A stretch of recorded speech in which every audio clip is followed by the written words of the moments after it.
So welcome back to Mornings with me. It's been a while, and you can see it's kind of dark. I tried my best with the light. It's 6:30 a.m., so it truly is morning. I have my cup of gelatin. Actually, I've been drinking gelatin in the morning. And I'm going to do a series of videos on reading. I'm going to start with reading paperbacks.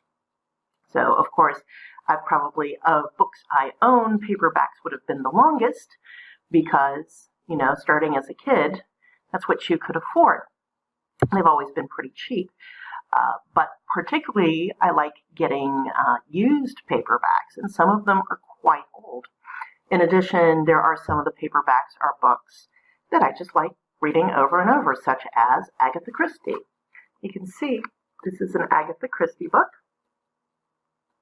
A lot of it's missing because I've been reading it. So this is how I read paperbacks now.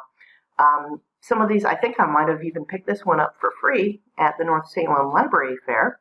After a certain point, they're just trying to get rid of books, and so at which point I start picking them up.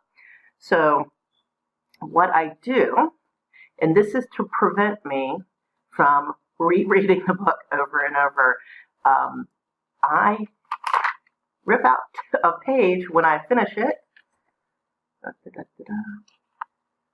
And the beauty of it is it prevents me from rereading it. Take out a page, recycle it. It's gone. But the beauty is I never lose my place in the book because it's what's ever at the top. So something to think about.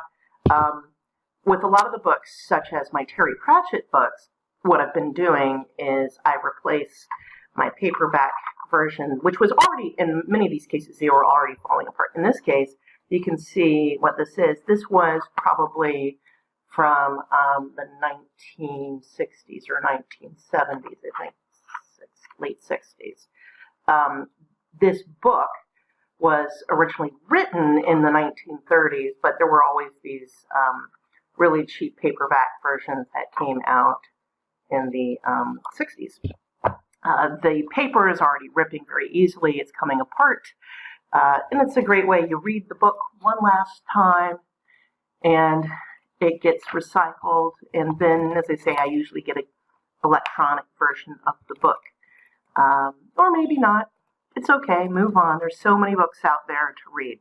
So consider this for the next paperback you want to read, that you own, obviously. Books are pretty cheap, and they're a cheap form of entertainment.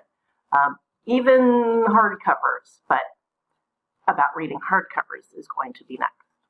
So, doing these really quick. See you in a few minutes.